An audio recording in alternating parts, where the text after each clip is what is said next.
Hey guys, I know it's been a while, but I am back. I think it's been about a year since I did a video. I'm going to start doing them more often though, because I want to help people. I mean, that's what this is all about for me. I don't care about making the money off of it, whatever. Um, just in this to help people understand what the markets are doing, especially from a macro perspective. And I'm just going to try to give you the information as quick as I can. So it's going to be rapid fire. I know that's how everybody wants it. That's how I would want it. So I'm going to show you this really unique chart that I came up with that I came across.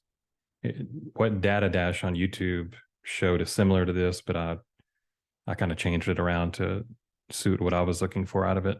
And I'm going to show you how to use it that'll help you going forward. Because what I want to do is keep people. This is just a snip that I did off a Twitter page. I don't want to out the person, but I want to keep people from getting fooled by things like this. I mean, this guy's calling 140K Bitcoin by August 1st. I just don't think that's even possible. Um, it's ridiculous to me that people would post things like that. It's very irresponsible. So anyway, what I want to show here real quick, and maybe I can get into Bitcoin's current price, but I kind of want to show a macro timeline here. And this is a completely different chart than what most people are going to use to. I didn't even know it existed, that you could do this. I mean, I knew you could combine these things, but I didn't know you could divide charts by other charts. So anyway, I was watching Data Dash, and he showed how to do this. You can type in BTC forward slash, which is kind of like dividing it between these other two. And these are taking market caps and dividing them between each other. And so now you'll take USDT in parentheses, which is USDT market cap plus USDC market cap.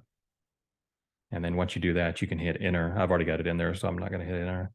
But it's dividing Bitcoin's market cap by the combined market caps of USDT, USDC. And this is what you're left with when you do that. And then as you can see, I've got a couple of zones here, kind of like you would do with an RSI. Like say if you have an RSI chart, 70 is the overheated area, 30 is the the oversold area where it's cooling off, where it's usually a good place to buy. And that's what this is. When you get up in the red area, you think about selling. When you're in the green area, you think about buying. So you can see that here I have these red circles at all the major tops that happened. And then on the flip side, I have all the green circles there on the bottom. And what I'm going to do is I'm going to bring in the Bitcoin chart overlay now. And this is based on Binance price action. Let me just make sure it's lined up. I think it is. And real quickly, I'm going to speed through this, but you can see these green circles coincide with bottoms down here. This is the Bitcoin price action in yellow. It's going to look real familiar to you. This was the top in November 2021. This was the March crash down here. So when you're seeing this yellow line, that's all Bitcoin price action. And it's just overlaid this other chart. Here's a top where it got into this red area. You can see it matches that top right there. You can follow this line down. Here's another top right before the March crash. Here's a bottom after the March crash. Bottom here. Here's a top that took a while to form, and I'll get into that in a second. But you can see right here, if I was to move that out of the way, this was that same top. All of this action was kind of starting here up to here. And this was another bottom right there, which was July 2021 before that last move up. This is October, November 2021 top. You can see how that matches right there. Here's another bottom. There's one thing I didn't like about this where although this was a good trade because it did go up after it, there's another thing I'm going to show you here in just a second that I think helps to determine if this is a good spot to enter or not. Because really the bottom that happened was, around that 16K area. So this was one more bear flag here before it came back down for a final. Well, the current bottom anyway. And then currently we are overheated. We're back into this red area right here. That, of course, that's not to say that this has to be the top. We have to keep things in perspective because if you look back here, it first entered this red area right there, and this was just a left shoulder, and then it went up again. And so that's kind of what I did here, just projecting out with this blue line here. saying, well, it could stay here and then come up higher and then go down lower and then exit out of the bottom. And I'm going to show how to, like, say if you were already in this trade, I'm going to show how I would approach it in the future to make sure that the top is finally in. All right, so now that we have that, I'm going to show another way. And let me take the Bitcoin off here. All right, so this one, I'm going to go ahead and bring it up, but I'm going to show you how to find it here. It's called divergence or mini indicators V4. And I think his name's Lonesome the Blue or something like that. Anyway, it's this one right here, the one that has a little bit over 17,000 people that have saved it or are using it. And what you're looking at here is these numbers. I'm going to show the indicator names. These numbers are either bullish divergence or bearish divergence. So the green is bullish, the red is bearish. And I'm going to also bring up, you can see the divergence lines here if you want to pull them up. I don't like using those on this chart because it clutters it. That gives you, the visualization of it anyway. These are the settings. You can pause the video if you want to see my settings here. There's really nothing else that I changed down here. It's just these. And this is for a weekly chart, by the way. All right. And there is one more thing I'll show you here in a second, but let's start with this one.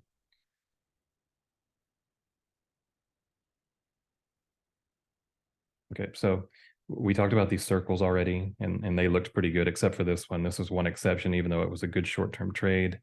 It ended up being that there was one more bottom on the weekly chart. So if we look at just these green and red boxes here that have these bullish or bearish divergences, we're gonna look at how these also showed bottoms without having to worry about this red and green area. So these were like short-term or long-term bottoms. So you can see right there, there's a bottom. Here's one right after March. These coincided, so that was a very good signal. Here's another one right here during this consolidation before it went up more. This was another confirmation where you had two different signals there. And then this is two different signals here at the top. Same thing happened. This one would have gotten you out if you would have gone ahead and exited here on this signal. You would have gotten out right here about 47 to 48K, maybe 49K, something in there. And that's going to get into this one more thing that I'm going to show here in a second. So here's another top. This one found it perfectly as well. This circle and that found it. Oh, I forgot this bottom here. So that found the bottom. And there was confluence there with these two on the July 2021 bottom. Here's another bottom, even though it was short-lived. This was that same one we were looking at before. Here's another one with a short-term bounce. And then this one found the absolute bottom as well. I mean, it found it perfectly, actually.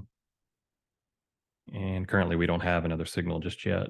Nothing's printed. Let me check one thing. There is a thing you can hit here where it says don't wait for confirmation. Well, it did find that one, but I don't like that one as much. I mean, I guess you could have taken that profit and then bought back in on the consolidation, or the breakout of the consolidation. I like keeping that off. I want confirmation. And then of course you can turn this back off where it doesn't show what all the indicators are. It's got like RSI, histogram, MACD, momentum, volume weighted MA, Chaikin money flow, and the money flow index. There's other ones as well, like CCI, but you can actually turn all these off. Like if you didn't want RSI, I don't know why you wouldn't, but if there's one of these that you don't want on there, you can take it off. Okay, so that is what we would call is these are the regular bearish and bullish divergences. Bearish are the red, green are the bullish. If you wanted to turn on the hidden ones, which they're not, I'd say they're 50 to 60% accurate. So I don't like to use them as much, but you can switch to the hidden ones and see what they show as well. And I'll show you, I mean, this is a buy signal, and actually I need to change these colors so it's not confusing. Just change it to different colors here. Okay. So again, the green is a buy signal basically, and the red is a sell signal, or to think about buying or selling. But you can see here, this was a buy signal that happened at a very peak, and this is on a hidden divergence. And that's why I don't like them as much, because they're not as reliable as regular ones. But sometimes it will give you a good trade. I mean, this one's okay. It's really short term. This was a good one here. So far, that's 1 out of 3. This is a good one. Oh, this, I forgot this top right here. So this one actually gave you the top after this move down. It already happened. Yeah, that's a good top there. So that's a good one. That's not bad, but it's not perfect. And this is probably equal to that other one we were looking at on the regular. This is a bad buy signal because it happens at a peak. This is it's okay. I mean, it doesn't get you out early enough. Buy signal that happens at a peak. Sell signal that happens at a peak. So that was a good one. Sell signal that happens after the move down. That's not good. That's a very good buy signal there. And this currently is giving a sell signal. And that remains to be seen if that's a good one or not. So you can see why I don't like to use hidden ones as much. So usually what I do is I just keep it on regular, but you can also do regular and hidden and, have a bunch of different ones on there. But I like to keep it on regular. All right, one more thing. Do I want to turn that off first? Yeah, let's turn that off. So actually, yeah, I'm going to turn both of these off for now. So what I wanted to show is we know that, where's that at?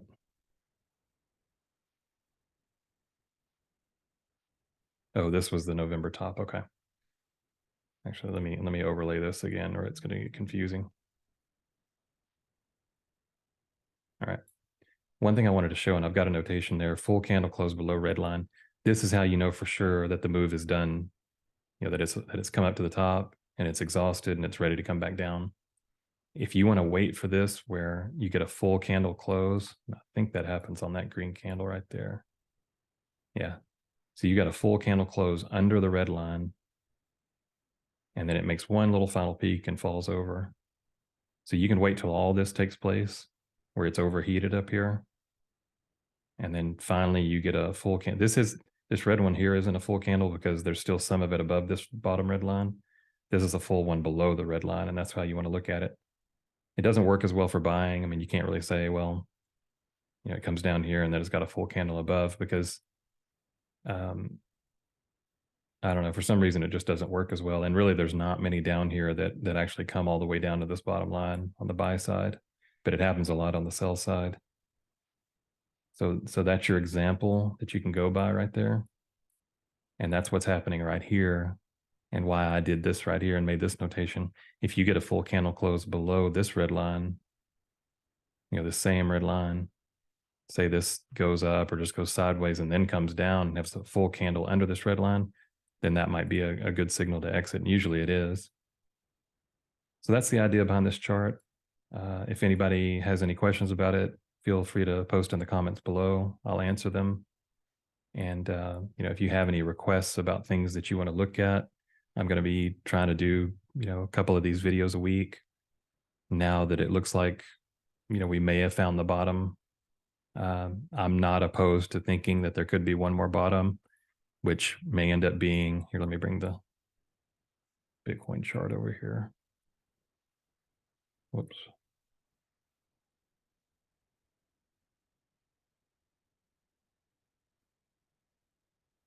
Yeah, I guess I could show you this real quick, just in closing. Currently, this is what I'm looking at short term. This is our current base of support. It's under it. It could just be getting ready to move back up. I don't know. But that is the line right there. This is the line right here that I'm watching. If you get back above it, you can come up to here. And if you get above this line, then it's kind of like, all bets are off. You would at least come to 32 and then 41. And then there's another, I need to put another line up here. There's one between like 46 and 48, somewhere in there where there's a lot of resistance. Your downside targets are anywhere from 24.5 to 25K.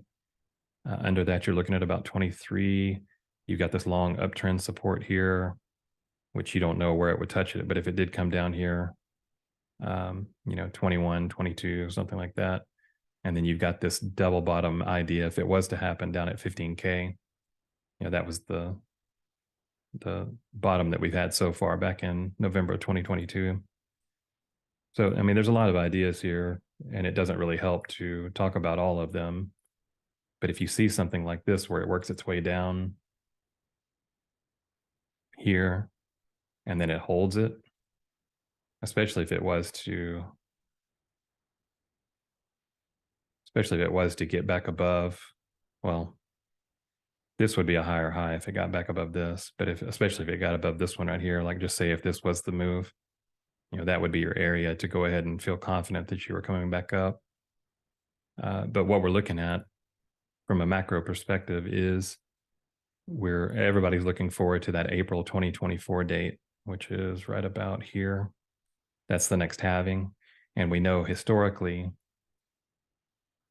that on a halving, which is about right here back in 2020, on a halving date or shortly after it, usually that's where you get the breakout.